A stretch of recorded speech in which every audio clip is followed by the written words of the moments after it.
Batman and Iron Man DC আর মার্ভেলের দুটো গ্রেটেস্ট ক্যারেক্টার। মার্ভেলের দিক দিয়ে হিসেব করলে আয়রন ম্যানের ফ্যান সবচেয়ে বেশি, আর ডিসির দিক দিয়ে ব্যাটম্যান সমানতালে জনপ্রিয়। দুইটা ক্যারেক্টারের পোটেনশিয়াল অনেক বেশি। মুভিতে আয়রন ম্যান আর ব্যাটম্যানের প্রেজেন্সই অডিয়েন্সদের জন্য ব্লেসিং।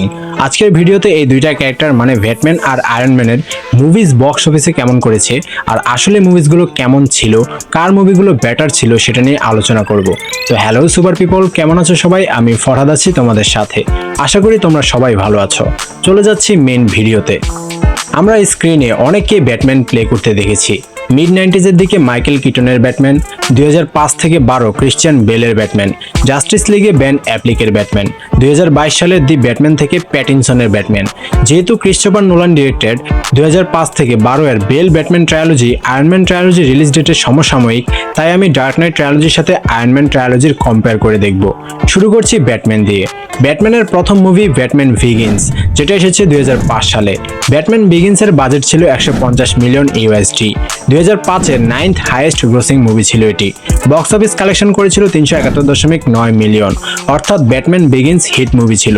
বর্তমানে এই মুভির আইএমডিবি রেটিং 8.2, যার থেকে বুঝে নিতে পারো এই মুভিটা সবার কতটা পছন্দের। বেস্ট সিনেমাটোগ্রাফির জন্য অস্কার নমিনেশনও পেয়েছিল। এরপর 2008 সালে রিলিজ পায় দি ডার্ক নাইট। বাজেট ছিল 185 মিলিয়ন।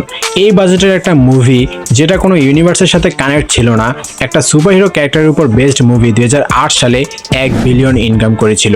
এরই সাথে সাথে 2008 সালের হাইয়েস্ট গ্রসিং মুভি ছিল এটি। এই বছরে আরও একটি মুভি রিলিজ পেয়েছিল আয়রন ম্যান 1, যেটা বক্স অফিস টেবিলের 8 নম্বরে আছে। ডার্ক নাইটের আইএমডিবি রেটিং বর্তমানে 9। এই মুভির ঝুলিতে ডাবল অস্কার আছে। বেস্ট সাপোর্টিং রোলে জোকার মানে হিথ লিজার অস্কার পেয়েছিল, আর বেস্ট সাউন্ড এডিটিং এর জন্য অস্কার জিতে নিয়েছিল এই মুভি। এছাড়াও 6টি ক্যাটাগরিতে অস্কার নমিনেশন পেয়েছিল, যার মাধ্যমে এই মুভি কতটা ভালো ছিল সেটা তোমরা বুঝতে পারছো। ক্রিস্টোফার নোলানের ব্যাটম্যান ট্রায়োলজির থার্ড মুভি দি ডার্ক নাইট রাইজেস রিলিজ পায় 2012 সালে। 2012 সালে রিলিজ পাওয়া মুভিগুলোর মধ্যে ডার্ক নাইট রাইজেস বক্স অফিসের দিকে আছে 3 নম্বরে। কালেকশন ছিল 1 বিলিয়ন। তোমাদের হয়তো মনে আছে এই বছরে রিলিজ পেয়েছিল দি অ্যাভেঞ্জার্স মুভি, যেটা বক্স অফিসে নাম্বার 1-এ ছিল 1.5 বিলিয়ন ইনকাম নিয়ে। একটা ইউনিভার্সের বেস্ট মুভির সাথে একই ইয়ারে রিলিজ পেয়েও ব্যাটম্যানের মুভি 3 নম্বরে। ডার্ক নাইট রাইজেসের আইএমডিবি রেটিং এখন 8.4। এই ছিল 3টা ব্যাটম্যান মুভির ওভারঅল। এবার দেখে নেব আয়রন ম্যান ট্রায়োলজি কেমন করেছিল। আয়রন ম্যান 1 রিলিজ পেয়েছিল 2008 সালে, যার মাধ্যমে মার্ভেল সিনেম্যাটিক ইউনিভার্সের শুরু হয়, অর্থাৎ এই মুভি একটা ইউনিভার্সের পার্ট। এই মুভির কালেকশন ছিল 585 মিলিয়ন, যেটা ব্যাটম্যান বিগিন্স থেকে অনেক বেশি। এই মুভির বাজেট ছিল 140 মিলিয়ন, তার মানে মুভি হিট। আয়রন ম্যান 1 এর আইএমডিবি রেটিং 7.9, যেটা ব্যাটম্যান বিগিন্স থেকে কম। এরপর 2010 সালে আসে iron man 2। Box office collection ছিল 623 মিলিয়ন। বক্স অফিস টেবিলের 7 নম্বরে প্লেস করেছিল। আইএমডিবি রেটিং ছিল 6.9, যেটা আয়রন ম্যান মুভি হিসেবে খুবই লো। অডিয়েন্স অ্যান্ড ক্রিটিক্সদের এই মুভিটা তেমন পছন্দ হয়নি।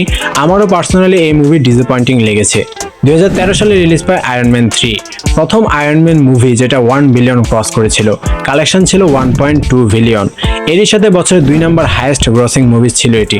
আয়রন ম্যান 3 এর আইএমডিবি রেটিং ছিল 7.1, অর্থাৎ এই মুভিও রেটিং ওয়াইজ খুব বেশি ভালো করতে পারেনি। ওভারঅল দেখে যা বুঝলাম, আয়রন ম্যানের মুভিজ বক্স অফিসের দিক দিয়ে মোটামুটি ভালো করলেও রেটিং এর দিক দিয়ে পিছিয়ে। আয়রন ম্যান ট্রায়োলজিতে একটা ম্যাসিভ জিনিসের অভাব ছিল, গ্রেট ভিলেন্স। হিরোকে গ্রেট বানায় তার ভিলেন, আর আয়রন ম্যানের মুভিতে মনে রাখার মতো কোনো গ্রেট ভিলেনই ছিল না। আয়রন ম্যান 1 এর ভিলেন ছিল আয়রন মঙ্গার, যে ভিলেন হিসেবে মোটামুটি কাজ করে দিল, wasn't a very good villain. তাকে মনে রাখার মতো সে এমন কিছু করেনি বা এমন বড় কোনো ভিলেন না। আয়রন ম্যান 2 এর রাইটিং খুবই বাজে ছিল। ভিলেন ছিল হুইপ্লাশ, যার মতো বাজে আয়রন ম্যান ভিলেন আমি আর দেখিনি। হুইপ্লাশের রাইটিং এর কারণেই আয়রন ম্যান 2 সেভাবে কাজ করেনি। যদি ভিলেনকে সেভাবে প্রেজেন্ট না করা হয় তাহলে মুভি তার ছন্দ হারায়, যেটা এই মুভির সাথে ঘটেছে। আয়রন ম্যান 3 এর ভিলেন আলড্রিস কিলিয়ান, যার কোনো মোটিভই ছিল না। এই মোটিভলেস ভিলেন মুভি তার কতটা ইম্প্যাক্ট ফেলবে। টনি স্টার্ক রুফ টুপে গিয়ে ভাই সাহেবের সাথে কথা বলেনি দেখে ভাই সাহেব টনিকে হেট করা শুরু করেছে, যার থেকে হয়ে গেছে ভিলেন। ভিলেন হওয়ার জন্য এর থেকে সিলি রিজন আমার মনে হয় না আর আছে। অন্যদিকে ব্যাটম্যান মুভিতে এমন ভিলেন্স যারা ব্যাটম্যানের থেকেও বেশি পাওয়ার রাখে।